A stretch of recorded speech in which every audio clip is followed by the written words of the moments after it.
Dan ternyata menurut gue ada loh hal-hal yang gue pelajari dari sepak bola yang bisa gue dapatkan dan gue aplikasikan di pekerjaan gue sehari-hari di corporate. Ketika lo main tenis, lo tuh harus put your tactics first sebelum setelah itu baru form. Oke. Karena lo harus tahu purpose-nya dulu.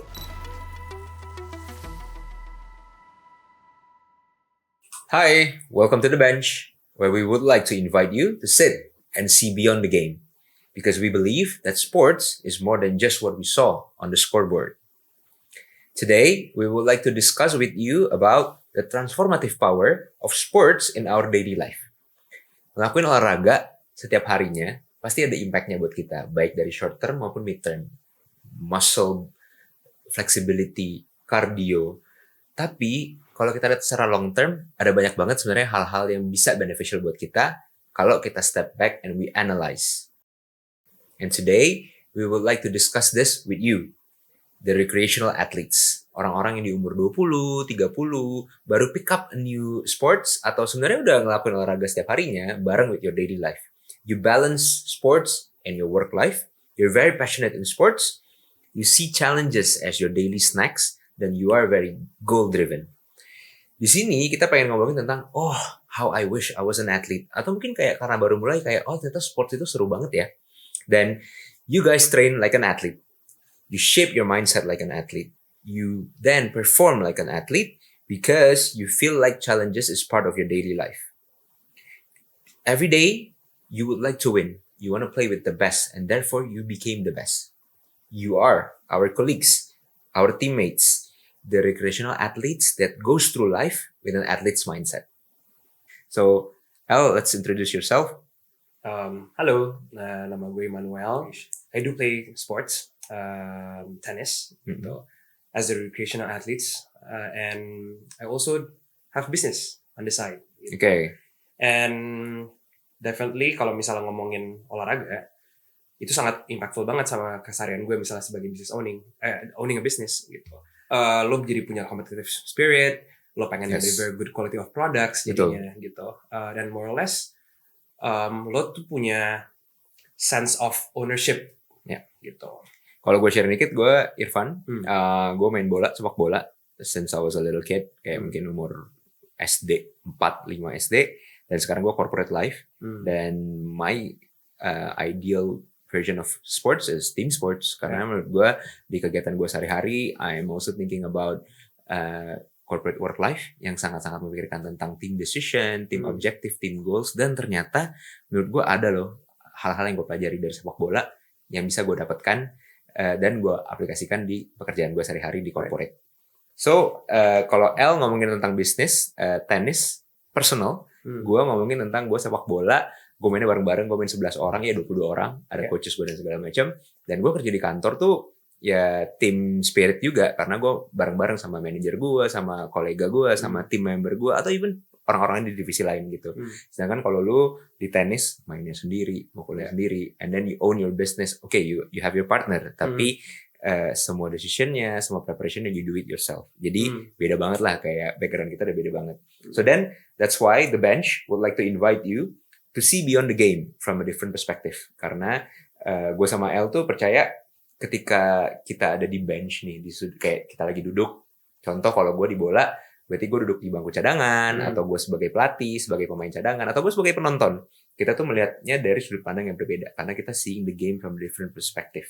Gitu kan. So, do you see that as well di tenis gimana? Yeah, definitely. Gue selalu suka banget analogi di mana kayak doing business is same as being a tennis player gitu. Because being a tennis player is simply putting yourself into business. You are the CEO and you are the product by itself. So now we know a little bit about our background. Gue pengen membawa kita ke our ultimate question of the day. Right. Does being a recreational athlete give you an advantage in your daily life? So itu yang pengen gue bawa, dan gue pengen lu cerita sedikit tentang your POV as a tennis player, as a business owner yang very personal, yang sangat-sangat sendirian dan mengambil decision-decision yang susah sendirian. While me, I will share a little bit dari sudut pandang gue di corporate life yang tadi gue bilang, team member, tim gue gede dan segala macam. Dan gue mainnya olahraganya team sport, sepak bola, yang dimana gue punya 10 rekan lainnya yang bisa gue pegang lah di lapangan Yeah. gitu kan. So gue pengen bahas advantage sports, tapi gue pengen bahas dari segi mental state, competitive mental state. Kalau menurut lo nih, what does being competitive means buat lo sebagai pemain tenis dan sebagai business owner? I think being a business owner, we all have to accept the fact that it's very lonely, and at times you feel like you're all alone. Yeah. Tapi that's not the pressure for me. Gitu. The pressure is knowing that you're alone, but then you still need to be consistent Oke. to show up and to deliver. Oke. Gitu. Nah, jadinya menurut gue harus ada resultnya. Itu yang bikin gue jadi lebih kompetitif dan creative towards my own self so that I can create good quality of products gitu. Oke. Menurut gue banyak loh orang-orang yang main olahraga tanpa menjadi kompetitif. Cuman kalau tadi gue bilang recreational athletes, I think we have that little bit of competitiveness in our mindset. Nah, menurut lo advantages-nya apa sih kalau being competitive?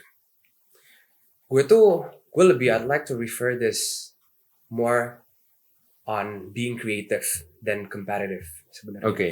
Karena for me, kalau lo jadi kompetitif, you seek for external things gitu. Dan kalau misalnya creative, dan apalagi gue juga corporate branding kan, my field mostly di bisnis gue tuh kurang lebih partner gue doing operationals, gue lebih ke branding, sorry. Yeah. Dan being a branding person, you have to seek within gitu. Lo harus kayak lebih ngeliat internal diri lo gitu. Apa hal yang bisa lo kaji lagi, apa hal yang bisa dari diri lo tuh yang makes you you, so that lo bisa train yang itu dulu gitu. Ya kan, to be creative gitu. Nah, by-productnya itu adalah you beat other people. Ya kan? Sama halnya misalnya di tenis gitu. Ketika kayak jarang banget orang pemain tenis tuh kayak marah-marahnya tuh sama opponentnya gitu. Oh ya? Iya, mereka lebih sering marah sama ngobrol sama diri sendiri gitu. Oke. Karena mereka tuh stres karena mereka nggak bisa problem solve bola yang di courtnya mereka. Yeah. Gitu. So they see within gitu. Apa dari diri gue yang bisa gue counter back lagi ke lawan gue? Pukulan apa? Where to put the ball? Gitu. Itu jadinya lebih relate sama gue dan tenis gitu. Gue sebagai business owner sama tenis. Oke. Gitu. I like your answers about creativity karena ketika lo ngomongin competitive, it means you have to be creative as well. Berarti lo prepare yourself untuk menjadi kompetitif. Lo mencari cara-cara terbaik untuk bisa menjadi kompetitif. Lo menggunakan competitiveness itu untuk business owner lo. Jadi produk-produk yang lo luncurkan di sales project yang lo lakukan kayak tadi buka bazar, you actually achieve that everything all by yourself. Dan tadi ada analoginya, kalau di bisnis itu lu sendiri, di tenis juga lu sendiri. Kayak kalau salah ya salah lu, ya lu mikir sendiri dan lu nggak ngomel sama lawan, lu ngomel sama diri sendiri. Gitu ya. Kalau gue compare sama pengalaman gue sendiri, karena gue main sepak bola, menurut gue kompetitif penting sih. Kayak gue harus bisa menjadi lebih baik daripada lawan gue. Dan ada sedikit personalnya, ada sedikit sendiriannya karena gue main satu posisi tertentu. Jadi gue punya roles and responsibility tertentu yang harus gue fulfill. Dan yang gue seneng adalah gue tuh anaknya suka banget main bola sama yang lebih jago dari gue. Kalau gue main bola sama yang lebih jago dari gue, walaupun gue kalah, gue merasa kayak gue belajar nih. Dan kayak gue bisa lawan orang yang lebih daripada gue, dan gue lihat, oh ternyata dia pemain timnas, pemain klub, dia dulu mainnya di akademi dan segala macam.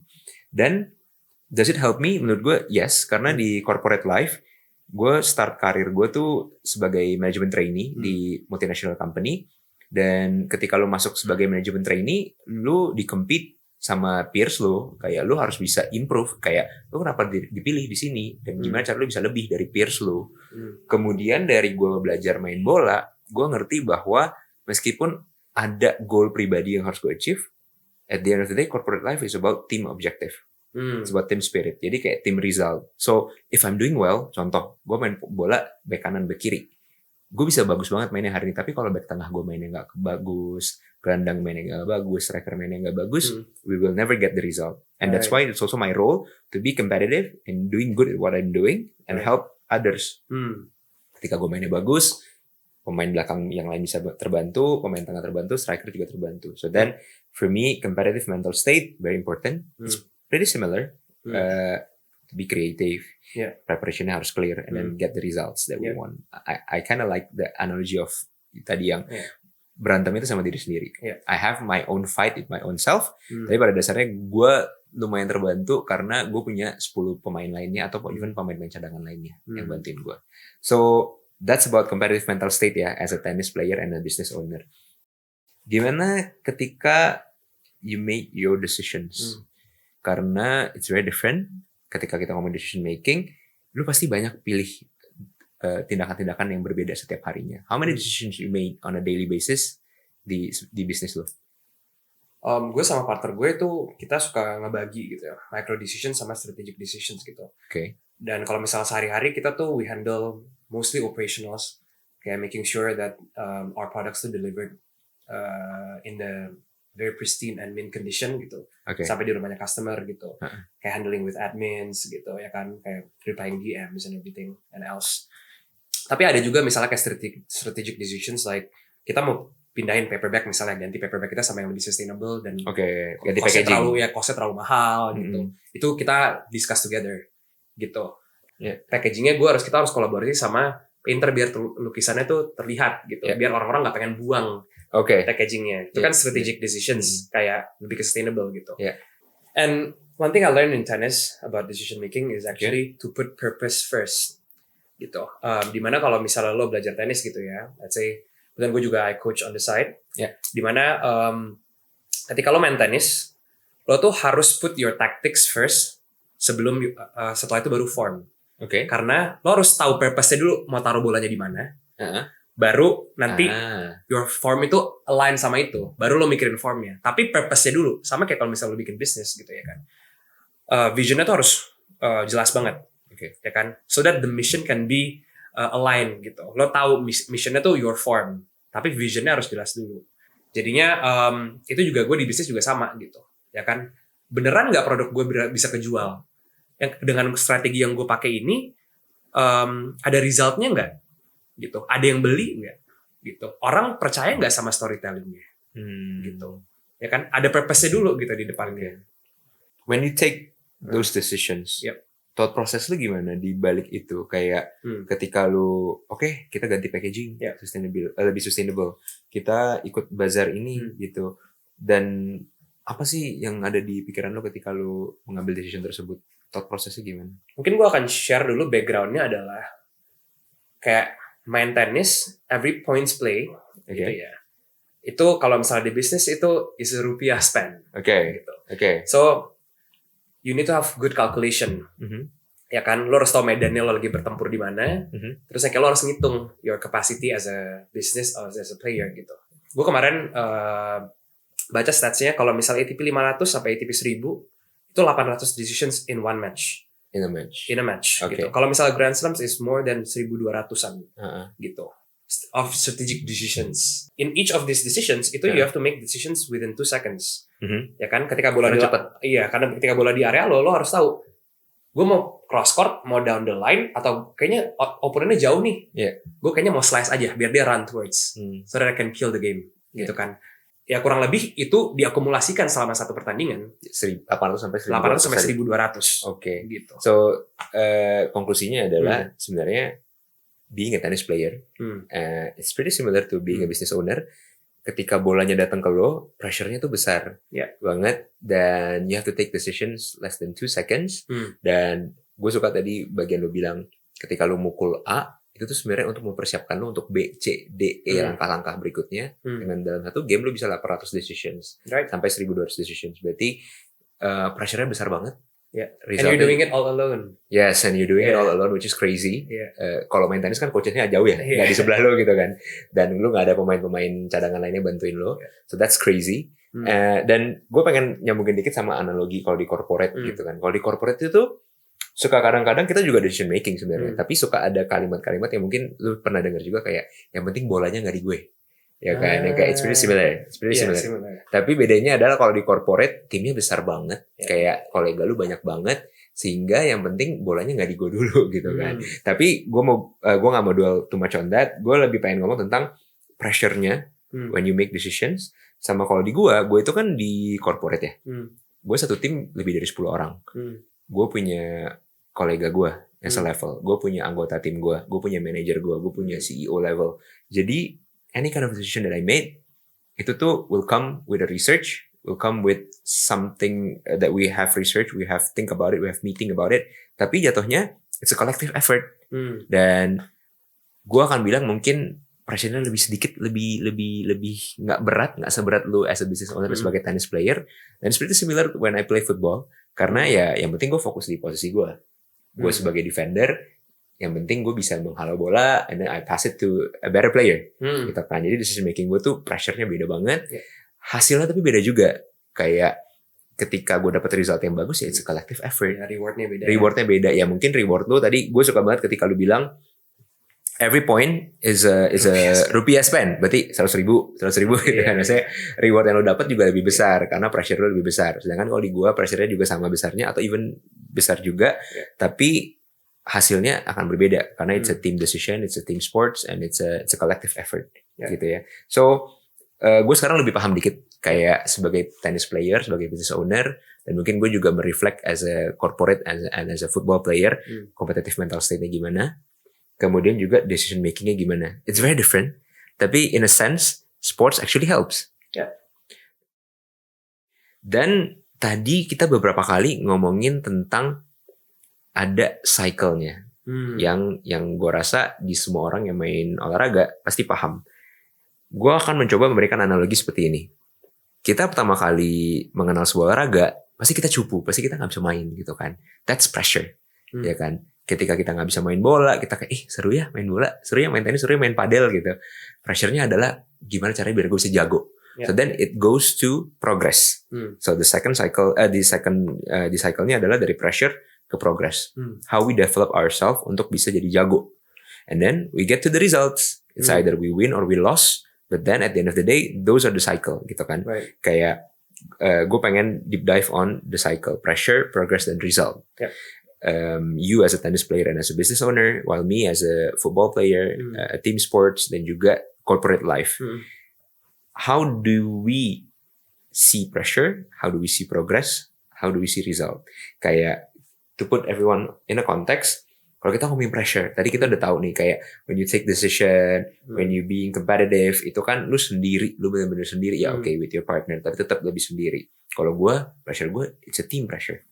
Ketika gue progresnya ya bareng-bareng sama rekan-rekan tim gue, pas lagi main bola, satu tim gue di divisi gue. Kalau lu, everything is your own. Gitu kan. Resultsnya juga sama, kayak in good and in bad results ya gue bareng sama temen gue, satu tim gue, it's a collective effort. Kalau lu sendiri ya tapi mungkin rewardnya lebih besar.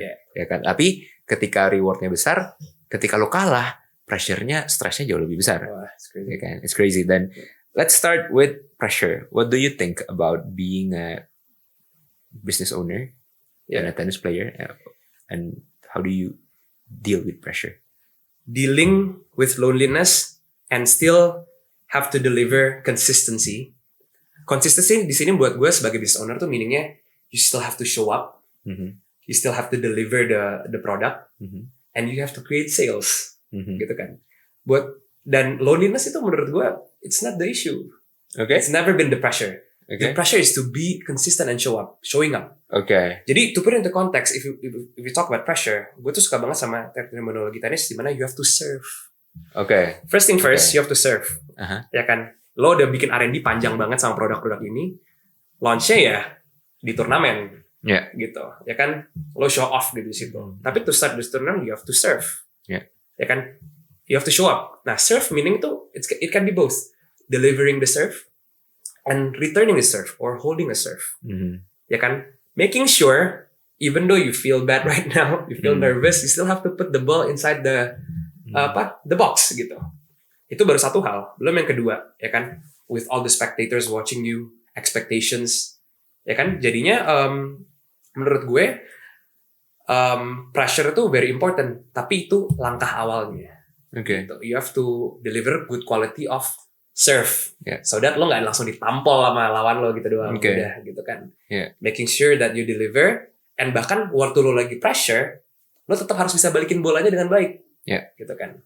Berarti to put it into context, dan gue paham banget ketika tadi lo bilang it's similar to a serve, karena ya gue sih main tenis cuma pernah sekali 2 kali, gue main padel ya a few months, dan pukulan pertama tuh, serve pertama tuh yang ngebuka everything, dan the pressure is huge. Ya. Kayak kadang-kadang lu pressure-nya tuh kayak salah nih, kayak udah the game is then ruined gitu kan. So I understand the pressure from your POV. Jadi kayak bisa mulai serve dan lu benar-benar mulai dari bawah gitu kan, as a startup, as a business. But then I also play football kan. Menurut Yes. gue kayak it's totally different kan kalau team sport tuh kayak gimana. Yeah, Dan kayak menurut lu kayak gimana? Menurut gue sih kalau pressure di team sports itu beda. Karena again gue akan bilang gue punya 10 teman gue yang ada di lapangan bareng sama gue. Kayak gue tuh kebayangnya gini, kayak kalau gue cupu, setidaknya gue main sama Kylian Mbappe nih. Mbappe di depan, yang penting gue buangnya bola ke depan nih. Mbappe dapet nih gitu kan. Nah, cuman ada sedikit personal pressure di sana. Yang mungkin gue akan taruh mungkin sekitaran ya 20-30%. Karena at the end of the day, I need to improve as well. Tapi collectively, beda pressure-nya. Kenapa? Karena menurut gue, when it comes to team sports, similar to corporate life, it's not always about the individual brilliance, tapi lebih ke the system. Right. Kalau main tenis kan ya individual brilliance ya, you play by yourself. Tapi kalau di bola, di corporate life, menurut gue, if the system works and you fit in the right people in the right system with the right roles and responsibility, it's easier for you to get to the results that we want as a team. Dan pressure-nya beda karena kalau di corporate life sama kayak di bola. Contoh gue main di defender, then I have to defense. 80% pekerjaan gue defense. Tapi kalau timnya lagi nyerang ya gue bantu nyerang. Cuman nyerang itu bukan my only role gitu. Role utama gue defense. Nah, same with corporate life. Kalau kerjaan gue cuman PR, ya then I do my PR job. But then finance will be done by the finance guy, marketing will be done by the marketing guy, sales will be done by a sales guy. Dan ketika udah luar jam kerja nih 9 to 5, 9 to 6, ya gue di rumah ya gue santai. I don't think about besok gue decisionnya apa ya, besok gue mau bikin apa ya. Dan akhirnya tidak membuat gue lebih stres dibandingin kayak lo as a business owner. Tadi kita udah ngomongin pressure, terus sekarang mau ngomongin progress sama results-nya. Kalau lo ngomongin progress, di gue itu ada sedikit responsibility untuk improve, tapi gue improve bareng-bareng. Kayak kalau gue capek bareng sama teman-teman gue. Di lapangan 10 orang yang lain, di corporate life ya mungkin orang-orang lain yang satu kolega sama lo, satu tim sama lo. Jadi develop with your team itu it's easier, tapi juga prone dengan membuat kita jadi kayak ya udahlah, teman gue kan jago.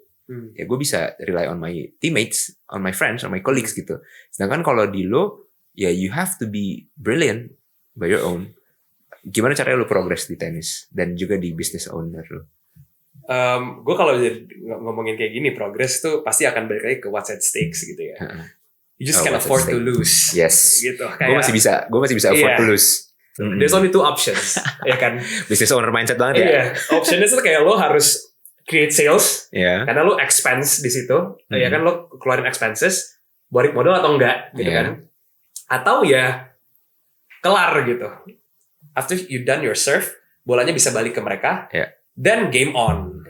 Rally. Gitu kan? Game on gitu. Misalnya lo rally, this is all the work happens gitu kan. Kayak reassessing your strategy. Marketnya pas atau enggak gitu kan. Kejual nggak kalau misalnya gue jual dengan strategi yang kayak gini. Ya kan. Brand personanya masuk nggak. Ya kan. Terus sama aja, itu kan a lot of decisions made di situ during the process. Kan sama halnya misalnya kayak lo main tenis, during the rallies, you just want to beat your opponent gitu. Gimana caranya you make a lot of decisions and you reassess your strategy gitu. Gitu. So, gue kebayangnya adalah lu kayak building your own brand, you put your brand to a battle, dan itu similar to what you have done with your progression di tenis gitu ya. Dan it very correlates to result sebenarnya. In terms of result, how do you deal with that? Kayak personal, karena kalau lu kalah kan lu sendiri ya pressure-nya ya. Winning by yourself feels like a lot, tapi kalahnya juga parah gitu. Kalau di gue di tim ya gue kalah, gue menang. It's up to the team. Kalah ya oke, gue kalah, cuman ya I have my team to back me up. Kayak ya gue nggak stres sendiri gitu. Kalau di lu gimana as a business owner? Tadi kayak misalnya gue pakai analogi TV 500 dan TV 1000 sebagai perintis ya, gue selalu memposisikan diri gue sebagai perintis. Itu you just can't afford to lose. First things first gitu. Karena kalau misalnya lo kalah, lo belum tentu bisa punya duit untuk beli tiket pulang, ya kan, ibaratnya. Sama kalau misalnya bisnis, belum tentu gue bisa cover expenses gue di bazar tertentu misalnya, ya kan. Belum lagi misalnya packagingnya, cost ini yang shipping dari mana tahu gitu kan. Nggak bisa share karena disclaimer ini kan produk ya. Ya kan. Terus confidential. Dan tapi kalau misalnya rewardnya positif, ya lo you take it all to yourself gitu kan. Porsinya jelas lebih beda pemainnya sama coaching staff. Gitu kan. Tapi itu boost confident untuk lo bisa melakukan initiatives kalau di bisnis. Ya kan. Your reward kadang-kadang kalau sebagai perintis untuk gue harus save up bukan untuk diri gue, tapi untuk reinvest to the product. Ya kan? Sama hal misalnya kalau main tenis gitu, kalau misalnya resultnya kan lo kan all to yourself, lo dapat prize money misalnya let's say 500 juta round pertama. Round kedua lo menang another 700 juta, 1,2 M misalnya kayak gitu. Ya kan akumulatif kan sifatnya. Di situ lo bisa finance your accommodation dong. Jadinya kan lo bisa lebih banyak ngambil turnamen. Kayak dari Madrid lo pindah ke Barcelona, dari Barcelona lo ambil lagi yang Wimbledon misal gitu. Ya kan? Nah, itu create confidence dan juga jadi your training ground untuk lo reassess your performances. Kalau bad results gimana? Nah, bad results ya tadi gue bilang. Yang kayak pertama, it's very costly. Each point is a rupiah spend, ya kan? Dan jadinya kalau misal dikalkulate itu hancur banget misal. Ya, mau nggak mau shake it off and reassess gitu. Mental state-nya harus kayak gitu. Ya kan, mental state-nya harus di tahap yang kayak lo kalah 1 poin, ada next poinnya yang lo bisa mainkan lagi. Terus kalau misalnya kalah, there's another point lagi, gitu. And it's similar to business karena ketika lo lakukan decision yang salah, bad results, then it could cost you your brand. Gue tuh main bola juga kan. Iya. Dan gue tuh tertarik banget sebenarnya kayak apakah ada analogi olahraga sepak bola yang kayak ada korelasinya sama yang lo hadapin di tim lo di korporasi gitu.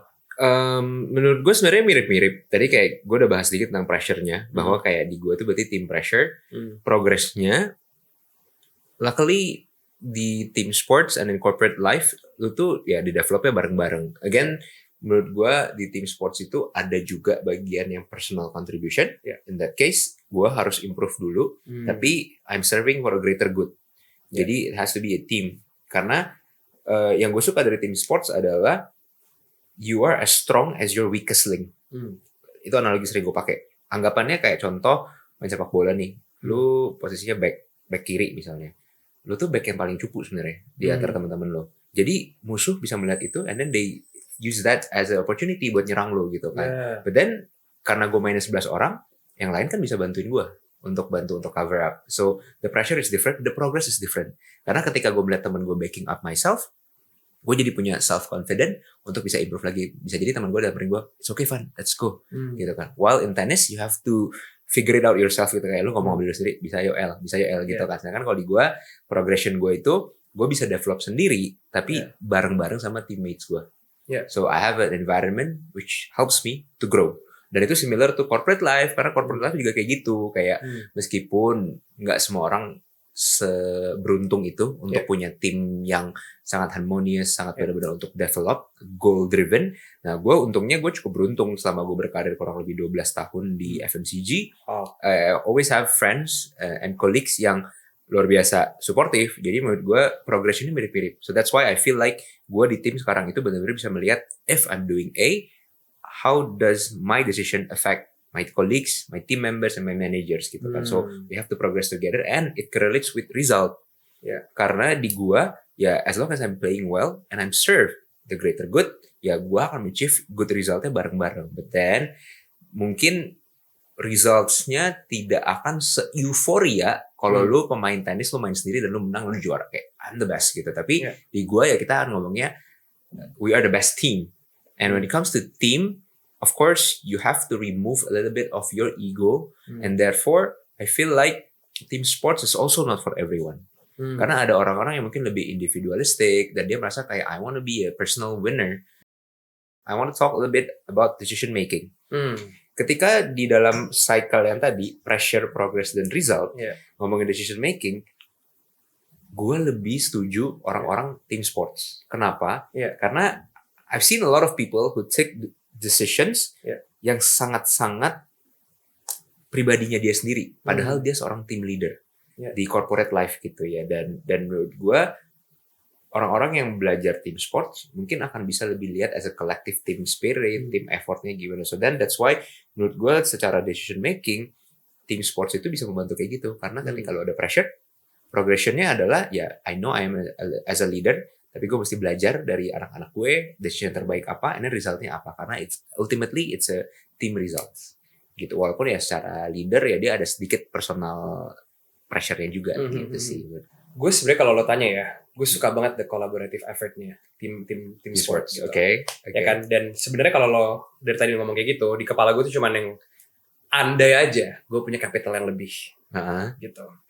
If one day my product will be big gitu ya, terus yang kayak I would be able to afford and build a team, that would be amazing. Karena menurut gue pun di tenis gitu, lo kadang-kadang ngelihat big players gitu di coaching staffnya dia atau di player boxnya mereka tuh kayak banyak banget orang yang ada ngurusin visio, ada yang ngurusin branding, marketing, ada yang manajernya dia, ada yang bahkan ada istrinya sama misalnya suaminya juga yang kayak supporting anak-anaknya gitu. Karena menurut gue at the end of the day sebenarnya tenis juga it's a team sport juga ada yang backed up gitu. Dan kayak tapi kita kan harus hitung dari kapitalnya juga, ya kan. Dan ya itu sih gue ngerasa gue setuju juga dan gue pengen banget sebenarnya adopt team spirit sama collaborative effort di bisnis gue gitu. But then itu bertahap gitu. I feel like this two is complementary. Banget. Bukan berarti lu kerja di tim, lu mainnya team sports, lu tidak mengaplikasikan ilmu-ilmu personal yang lu personal development.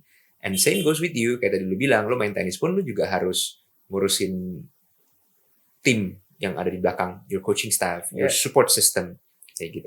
So, I would like to conclude our first episode, which is amazing. Thank you so much, El. What is your view on this, dear viewers? Karena menurut kita tuh, this is why we create the bench. We want to see different perspective from you guys. Kalian setuju gak sih sama El? Setuju sama gue? Atau even you guys have different opinion? Karena you guys sit in a different bench with us. So, thank you so much for enjoying our first episode. Hopefully, we will see you in the next episode.